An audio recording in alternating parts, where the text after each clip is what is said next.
other side. Okay, is there an on? Oh, yes, so, and you do have to hold it kind of close. It is on now. Okay, is this better? Do you like this better, or do you like this better out here? Okay, guys, here we go. It's wonderful, wonderful to see so many friends, faces, former students even. It's amazing. Thank you for coming. First of all, I want to introduce to you Will Waller, who's been at the keyboard. He's begun to play here in RaVae. He tells me this is the second gig in 2 weeks. So we're glad to have him here helping set the pace. So, how to talk about this?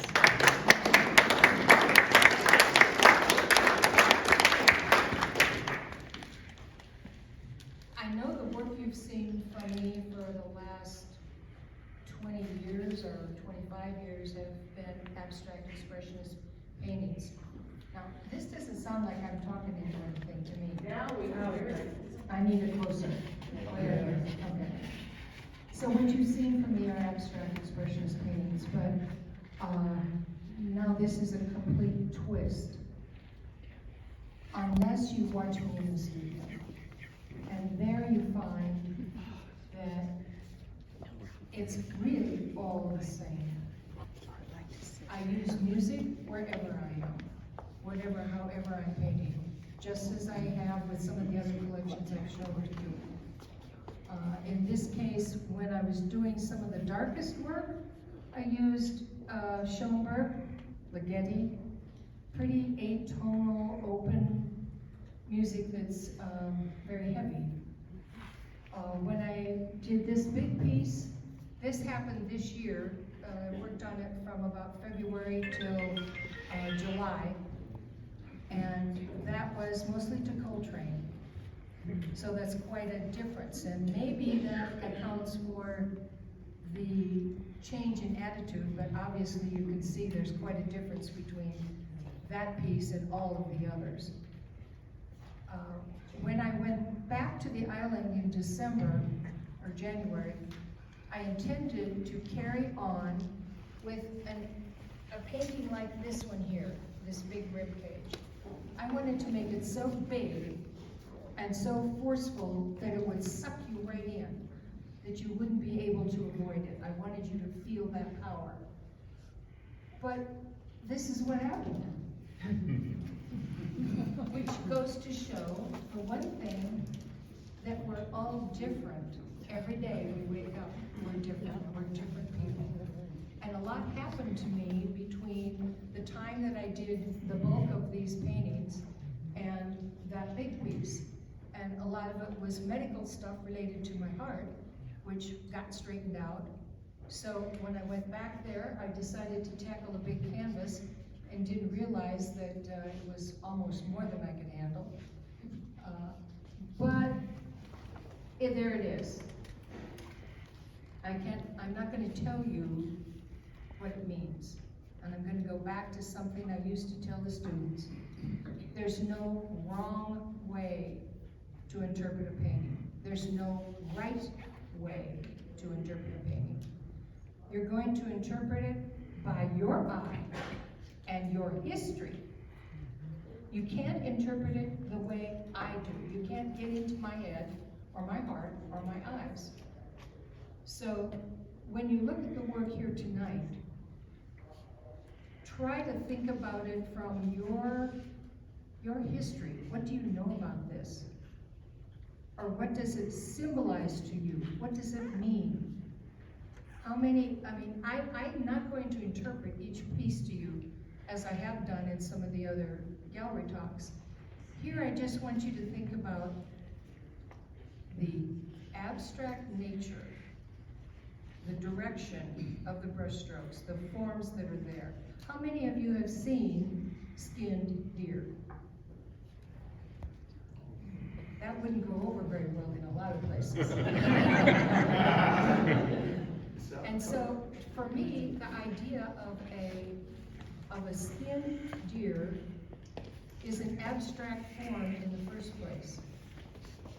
I used to teach figure drawing, and the deer's anatomy is different than a human, but it's still anatomy.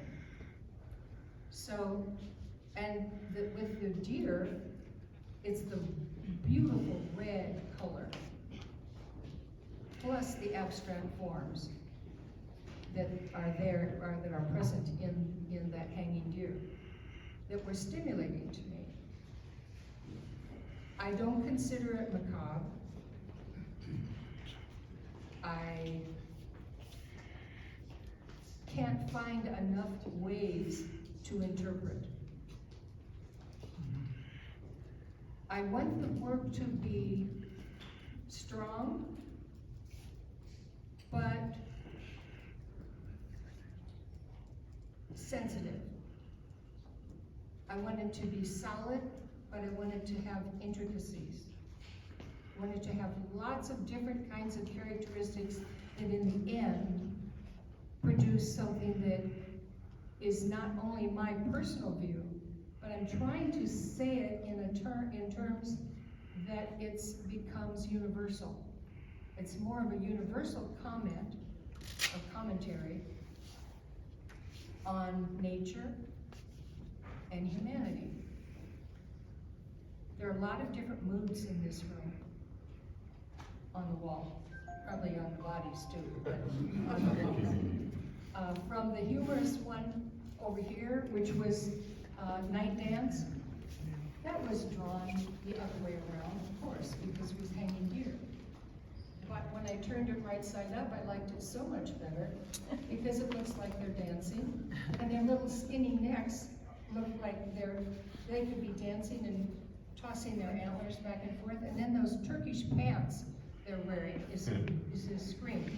So there's some humor there. There's some other pieces that are mourning. If you look at the one that was on the announcement, this one left of the big ribs, that one's called Atonement, and it is a contemporary version of a crucifixion. It works formally. You look at the antlers don't grow down, do they? Not unless it's a malformed animal. They go up. I turned the antlers down and put them over the top of an empty body, and then drive the eye down to the bottom of the page and push it back up with other antlers, which could be flames. So he was crucified, died, descended into hell, came back up. So that's the way you need to look at these things. Some of them are more detailed in that than others. There's the beauty and there's the beast. And there are degrees of beauty and there are degrees of beastiness. When the beast is really beastie, it becomes downright beautiful. And I think that's what happens in that particular piece. It's pretty beastie, but it's a beautiful piece. I don't know where I'm going to go next in terms of whether this is going to continue or whether there'll be more abstract pieces. I'm sure that I won't do another 10-foot one. I was on the ladder, and then it's 40 feet to the back of my studio, so when you're up on the ladder, you're so close you can't see it. So you go down the ladder and walk 40 feet back, look at it, and then you went back up and you made some adjustments. And that's what it was all day, every day. And then, to add some more to that, I tore my shoulder. Well, then I couldn't lift my arm. So Jack helped me, and we laid it out on the floor, and I painted like this. I put some swim shoes on and walked all over the canvas and just painted by swinging my arm. And that worked, because we had a job to get done. We had to have it done to So,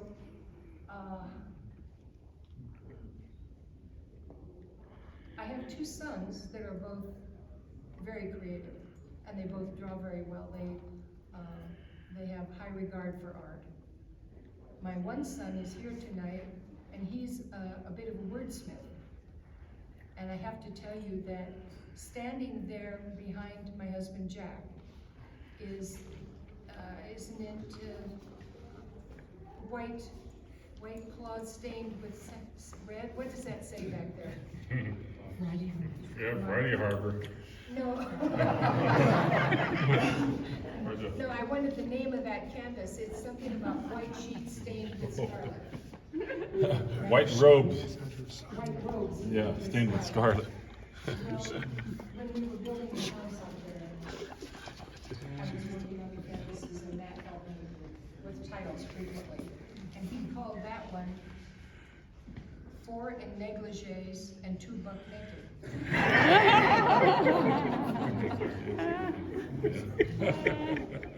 And then there's another 2 paintings with antlers, and the one is as you come in the front door, it's the oil, yeah, right on the other side of this wall. And I called him one day and I said, man, I've got this painting, and it's not quite doing what I wanted to do. I wanted it to be aggressive, because what are antlers for except aggression and defense? I wanted to say that, but it doesn't. It's too nice. It's almost hokey. But really what I want those antlers to poke out, if you've noticed the tips are all white, to come out. And he said, well, Mom, you got it. It's the hokey pokey. So I rely on him for a lot of this. Can I answer any questions? Speak up.